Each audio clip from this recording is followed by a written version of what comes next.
Hey, good morning, everybody. Guess it's still morning, almost lunchtime.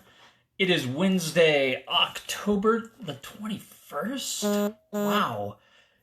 It's October is almost over. This year has been really weird. It continues to maybe get a little weirder.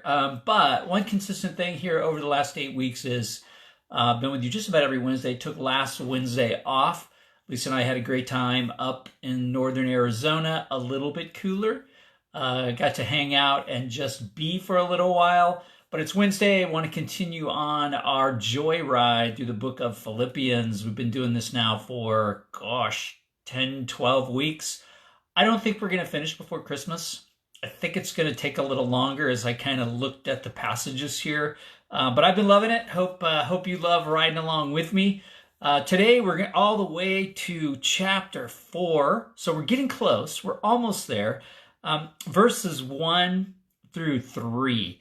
This is an interesting little piece of text because at first glance, you tend to kind of fly by this text like, I don't really need that. Why did Paul drop that in here? These 3 verses, it seems really out of place with the rest of the letter. If you remember, he left off a couple of weeks ago. We left off at the end of chapter 3 talking about, hey, join my example, be a part of what I'm doing.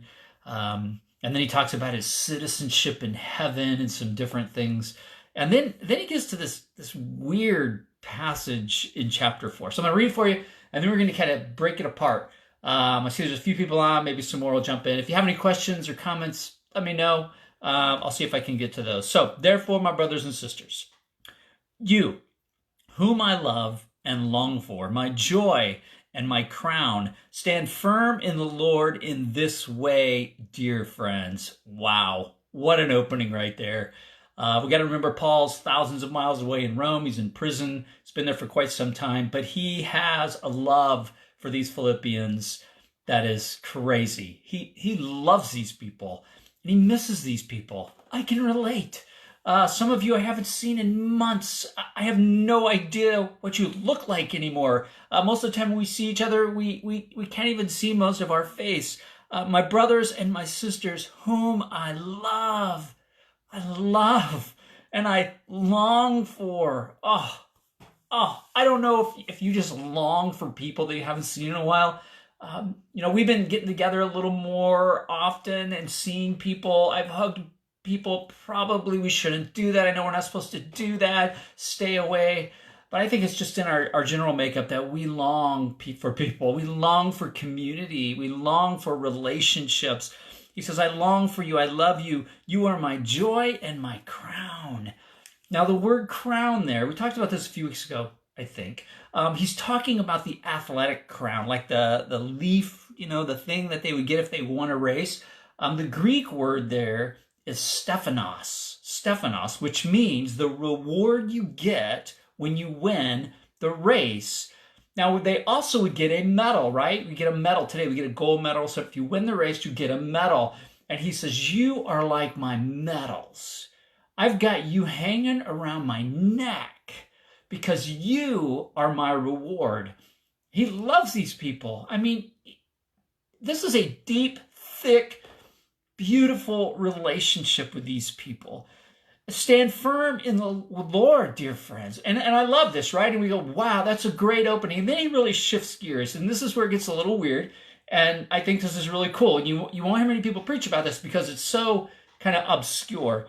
I plead with Eudia and I plead with synecdoche. Now, these are 2 words that I'm probably messing up. But in the original Greek, you have to go back to the original meanings of these.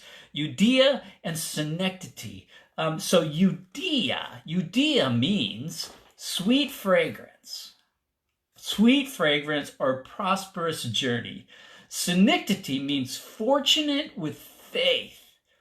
You can kind of paraphrase these 2 names as Mrs. Lucky and Mrs. Success.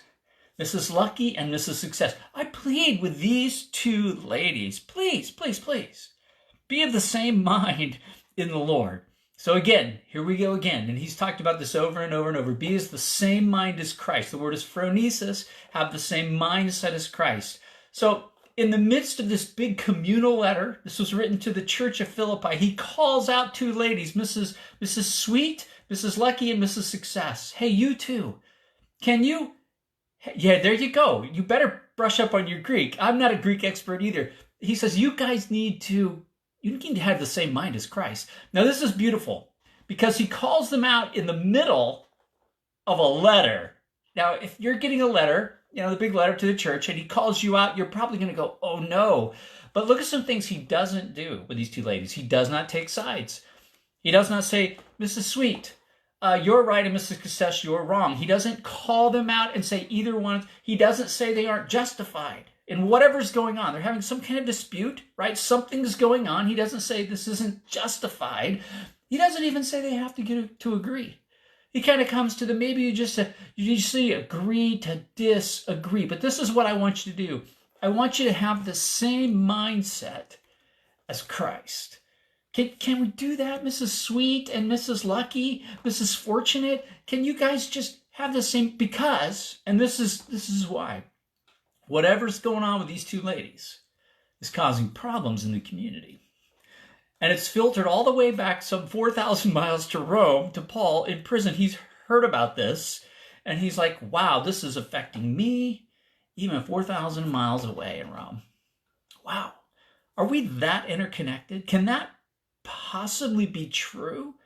That what happens to one part of the body of Christ affects the entire body?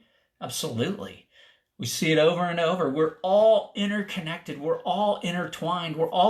We all come from one place, right? Adam, right? We're all part of one race, the human race. We talked about this on Sunday. And when we start playing favorites, we start picking sides, it disintegrates. It disintegrates this community that we have. And Paul says, hey, you too, have the mind of Christ. You're going to have to come together and agree to disagree. You're going to have to come together and try to figure this out, because what's happening between you two, it's causing ripples in the community. I plead with you, have the same mind as Christ. Yes, I ask you, my true companion. So his true companion would be his fellow pastor, whoever the pastor is there, right? Hey, whoever's pastoring over Mrs. Lucky and Mrs. Sweet, help these women, since they have contended at my side in the cause of the gospel, along with Clement and the rest of my co-workers. So these two are part of what, hey, Dean, I guess that's Dean or Doreen, one of you. These two have been a part of this gospel movement. They've been a part of the church. They've been a part of what's going on. They've been at my side. And whatever's happening here, oh, you, my joy, you make my joy complete. You are my medal around my neck. All of you in this one little breakdown is causing